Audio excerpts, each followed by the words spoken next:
Creo que ya me escucho. Sí, creo que sí, ¿verdad? Sí, perfectamente. Muchísimas gracias. Pues bueno, antes de empezar con la pequeña charla que traigo el día de hoy, pues bueno, no queda de más darle las gracias totalmente el espacio a Imdosoc, ¿no? Pero primeramente a Gerardo Cruz. Me da mucho gusto volverme a encontrar con amigas, amigos, conocidas, conocidos, compañeras y compañeros de trabajo.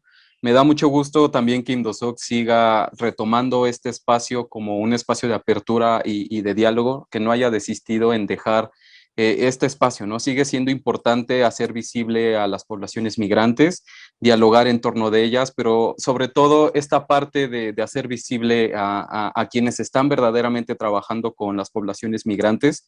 En este caso, bueno, tenemos el testimonio de Gaby, ¿no? De Casa Tochán, de Jorge, que creo que esas son las verdaderas voces que deberían estar en este espacio escuchándose. Bueno, también Cafemín y quienes van a estar el día de mañana. Igual, bueno, rápidamente a quienes están con nosotras, nosotros, pues decirles, no, por favor, apoyen esta causa, les necesitan, ¿no? Creo que pues en conjunto podemos generar pues acciones solidarias con las poblaciones más vulnerables, en este caso, ¿no? Las poblaciones migrantes. Y bueno, voy a compartir mi pantalla rápidamente. Traigo una pequeña presentación. A ver, permítanme que no me está dejando mi computadora. Pero bueno, la presentación va en un desarrollo y un análisis un poco más socioantropológico, ¿no? Bueno, soy de formación antropólogo social, con relación a lo que representan, pues, las migraciones, pero sobre todo también las violencias, las corporalidades y sobre todo una cuestión y una narrativa un poco diferente de lo que podemos entender por fronteras. En este caso me voy a basar en lo que una escritora chicana decía con relación a lo que representan las fronteras, Gloria Saldúa. Déjenme ver si ya puedo compartir mi pantalla. Ya, ahí está, muy bien. Entonces, bueno, voy a empezar. Espero que esto sea como más que nos lleve a este proceso de reflexión. Es evidente, ¿no? Voy a empezar, que hay pues diversos flujos migratorios en todo el mundo, en América Latina y en nuestro país, ¿no? Son muy evidentes, los hemos visto, y que representan un número interesante de personas que se están movilizando de un lugar a otro. Detrás de estas movilizaciones hay causas de violencias de distintos tipos que empujan a millones de personas a dejar sus comunidades, sus familias, para integrarse en espacios geográficos inhóspitos, ya sea tanto en su tránsito como en los lugares de llegada y de retorno. Los flujos migratorios en el mundo y en nuestro continente se han estudiado tradicionalmente bajo un enfoque económico. Hombres y mujeres quienes salen de sus países en búsqueda de un lugar que pudiera tener una esperanza de tener pues mayores ingresos monetarios principalmente, pues para pretender darles una mejor vida tanto a sus familias como pues a ellas y a ellos mismos. Sin embargo, bueno, podemos entender que este tipo de lecturas se quedan un poco lejanas ya de lo que representan las diversidades en los flujos migratorios, y que bueno, no se niega, ¿no? Totalmente que haya este apunte pues más económico.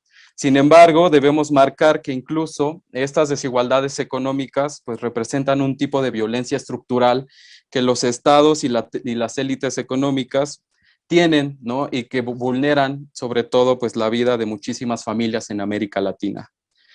Solo para ejemplificar y para poder pues darle cierta fuerza a lo que acabo de decir, según datos Latina sigue representando un panorama que liga la creciente degradación de salarios, y que creo que esto lo logramos ver a partir de la pandemia, ¿no? Como también una cuestión ligada a una enfermedad mundial logró abrir más esta brecha y que podamos ver que hay poblaciones realmente vulnerables allá afuera.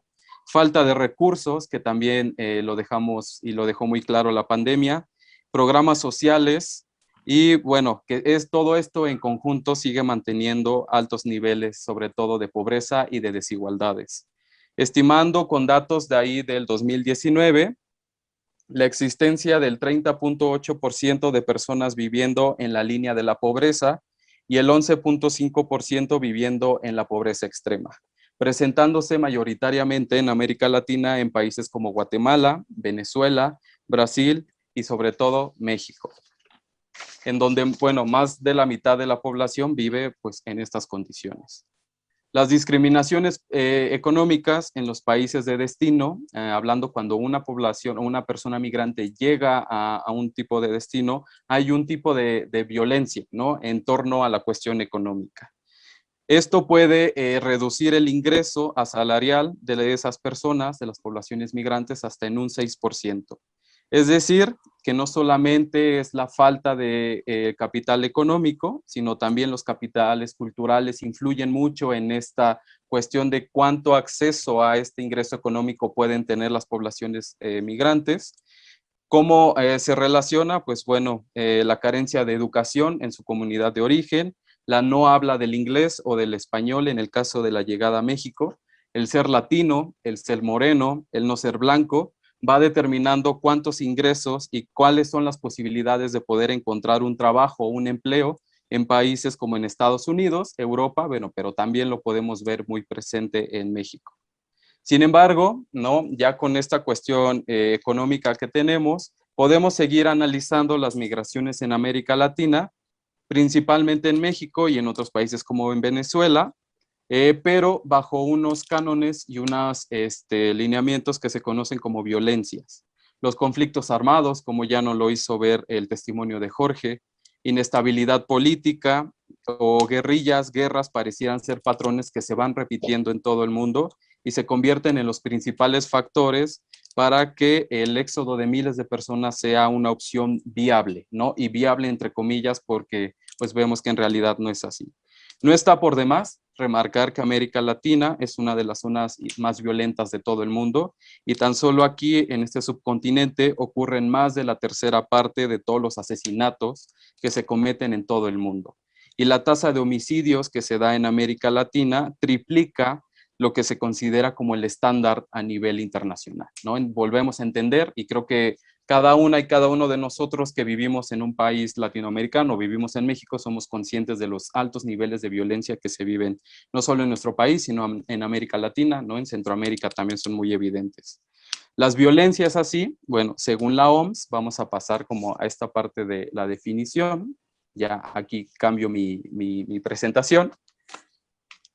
Las violencias, según la OMS, la Organización Mundial de la Salud, consisten en el uso intencional de cualquier tipo de fuerza o amenaza, ya sea hacia una persona, un grupo o una comunidad. Sin embargo, dadas las dinámicas que se representan en el desarrollo de las migraciones actuales, dicha definición que nos da la OMS, pues mereciera llevar un análisis mucho más extenso y un análisis más concreto. En este caso, bueno, me es preciso traer a cuenta a la discusión de lo que estamos hablando con relación a las violencias. Bueno, uno de los filósofos pues más sonados en esta cuestión que habla del control y del dominio y de la fuerza, que es Michel Foucault, el filósofo francés, quien creó este concepto de biopolítica y biopoder, ¿no? ¿Qué es esto de la biopolítica y el biopoder?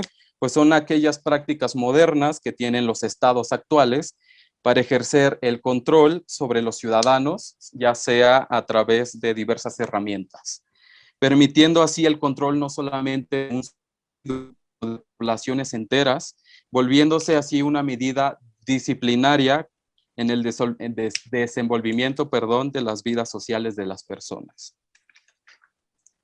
Como lo dice su nombre, el biopoder subyuga los cuerpos de las personas migrantes, de las y los migrantes. Cabe entender también en este punto que los procesos migratorios no solamente son dominados por los hombres. En los últimos años, creo que ya lo sabemos, ha ocurrido un proceso de la feminización de las migraciones, que de cierta manera pone en riesgo la vida de muchísimas mujeres. La violencia contra las mujeres no es solo una cuestión de género, y es aquí donde entra y trata de articularse el biopoder. No es solamente el hecho de que sean mujeres.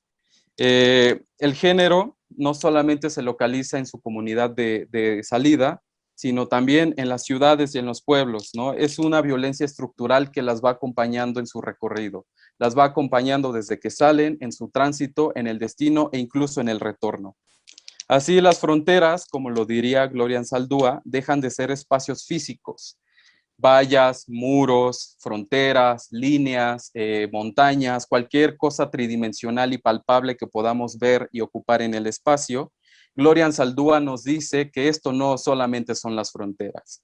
Gloria Anzaldúa, bueno, para como recapitular un poco, ella fue una activista, poeta y escritora chicana. Ella trataba de dialogar bajo su propia condición de hija de migrantes en Estados Unidos, pero bueno, de manera intrínseca en sus escritos dio muchas luces en esta cuestión de acerca de qué representan las fronteras y cómo este tipo de vulnerabilidades hacen más y van creciendo de acuerdo a cuántas etiquetas se van agregando a las personas. Las fronteras así se encarnan, según Gloria Anzaldúa, en los cuerpos de las personas. Se vuelven espacios sociales que dividen a los países colonizados de los países colonizadores. Sitúan en determinadas corporalidades afuera de los privilegios y en su conjunto vulneran a las personas migrantes. En las fronteras, esto es una cita de Gloria Anzaldúa, viven los atravesados, los viscos, los perversos, los problemáticos, los chuchos, los mulatos, los de raza mezclada, los medios muertos. En resumen, los que cruzan, los que pasan por encima y atraviesan los confines de la normalidad. Así, esto se convierte no solo en territorios divisorios, las fronteras, sino en lugares donde se plantean las transgresiones. También son espacios desde donde se plantea el cómo transgredir esa frontera. Las y los migrantes, al saberse transgresores, llegan a buscar la ruta más eficaz para no ser atrapados, arriesgando en ese cometido del traslado, ¿no? Del pasar la frontera, su propia vida, arriesgando todo en la búsqueda de una vida más justa para ellas y para ellos. Las y los migrantes se vuelven habitantes de lo que también Gloria Anzaldúa reconoce como el mundo zurdo. Este sitio o este mundo zurdo es un sitio que se crea socialmente, no lo vemos, no es un espacio físico, pero bueno, ella lo teoriza así, que se crea a través de la exclusión, en donde quedan situados estos, los raros, los marginalizados de este mundo, los que no pertenecen y no deberían pertenecer según la sociedad a ningún sitio, y sobre todo los que no están en el grupo dominante. Dice Gloria, y aquí es donde voy a pasar ya a mi última parte de esta presentación que hice, la opresión abrumadora es el hecho colectivo que no cuadramos. Y porque no cuadramos, representamos una amenaza. Y creo que esto ya lo tomó muy bien a cuenta tanto el padre Conrado como el doctor Jorge. ¿Qué tanto miedo nos da el reconocer a la diversidad, ¿no? ¿Qué tanto miedo nos da el reconocer que allá afuera hay personas diferentes a nosotras y a nosotros? Y dentro de este miedo y dentro de este no reconocimiento a la diversidad, a la interculturalidad, están estos procesos de opresión, ¿no? Tenemos que acabar con aquel que es diferente porque para mí socialmente no me cuadra. Y como no me cuadra, tengo que buscar la manera de detenerlo y decirlo, tú no perteneces aquí, tengo que desaparecerte o tengo que simplemente pues violentarte.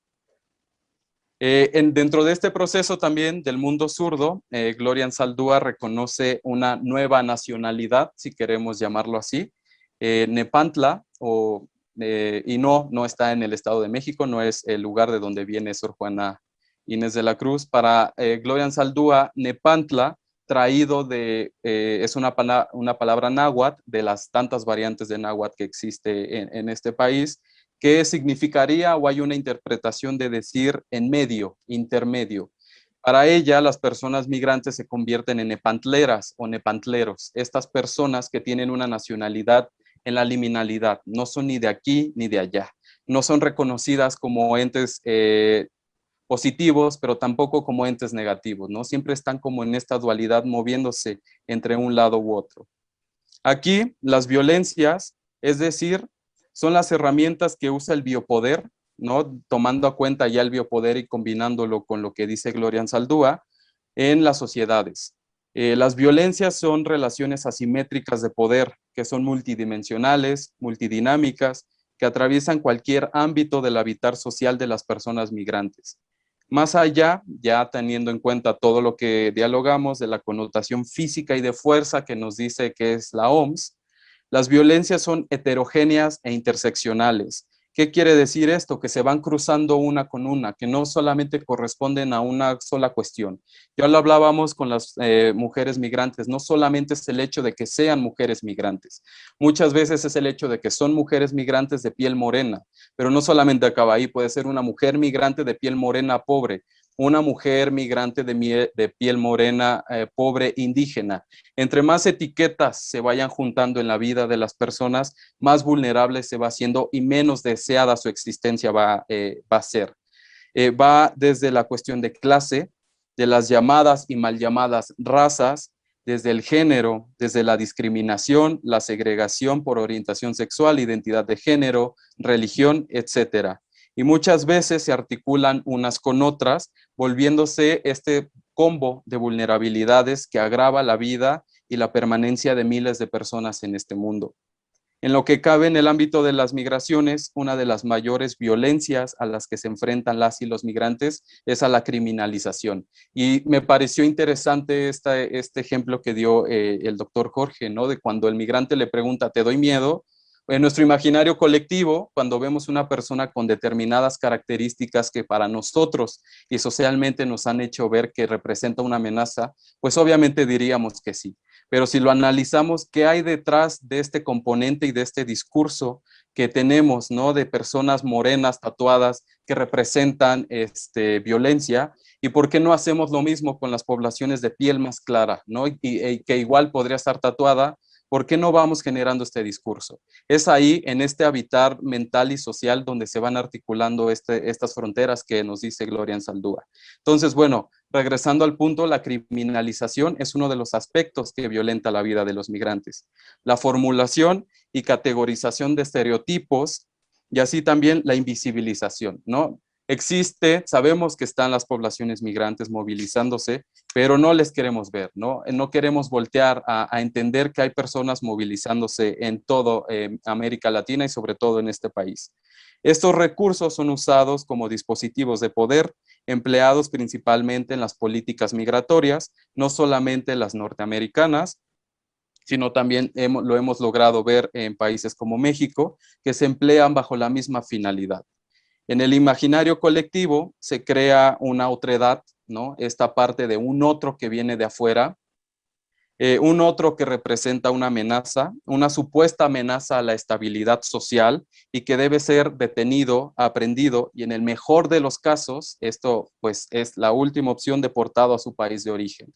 Y lo digo, ¿no? En el mejor de los casos porque muchas veces son asesinados, torturados o desaparecidos por parte de la delincuencia organizada en complicidad con las autoridades estatales. No está por demás decir que la mayor parte de las violaciones a los derechos humanos de las poblaciones migrantes, como ya lo tomó el doctor Jorge, viene de autoridades, en el caso de México, de autoridades mexicanas como el Instituto Nacional de Migración, la Comar, la Policía Federal, la CEMAR, la SEDENA, la Guardia Nacional ahora, etcétera.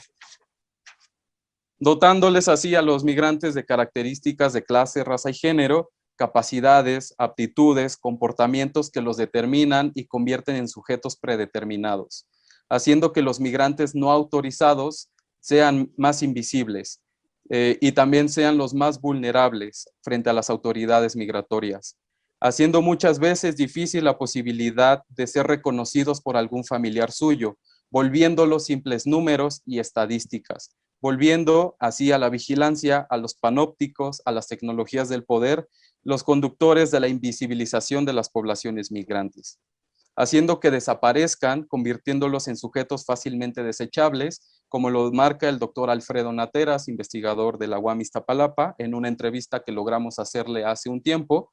Los migrantes parecen afear el espacio público y el proyecto neoliberal.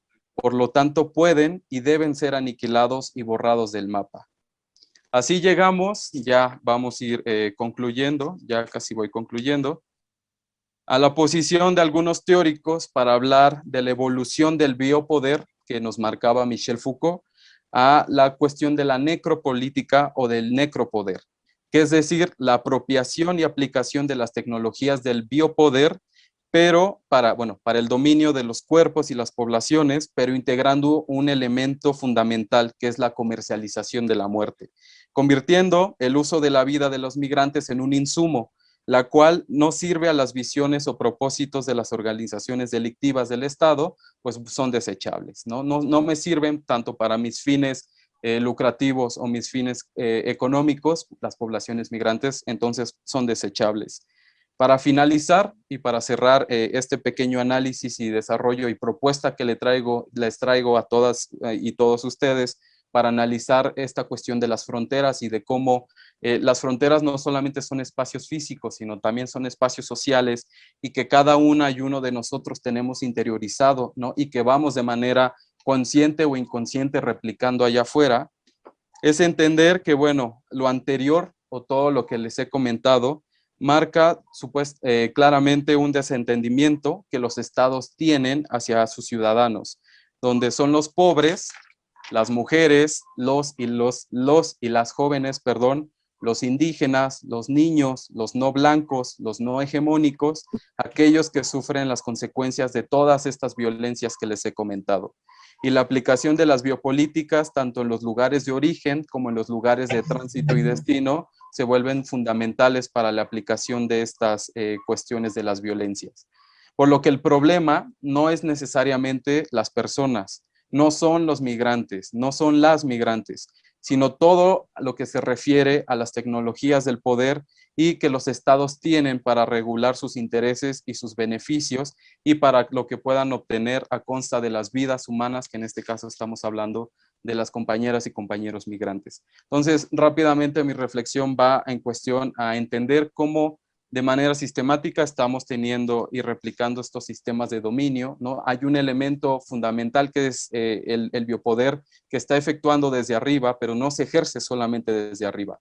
Va bajando a todos los estratos de la sociedad y nosotras y nosotros desde aquí abajo, pues vamos continuando con este proceso, ¿no? Siempre ir cuestionando cómo vamos viendo discursivamente a las poblaciones migrantes y sobre todo cuestionarnos qué estamos haciendo pues para terminar de violentar a las poblaciones migrantes, si de por sí ya son violentadas en sus comunidades de origen, volverles a violentar en las comunidades de destino o de retorno, pues ya, ¿no? Tenemos que parar un poco con esa cuestión. Y bueno, nada, quedo atento a sus comentarios, a seguir como dialogando. Muchísimas gracias por permitirme compartir un poco de lo que hemos llegado a reflexionar y pues nada, muchísimas gracias. Espero pues cualquier duda, comentario, aquí estamos.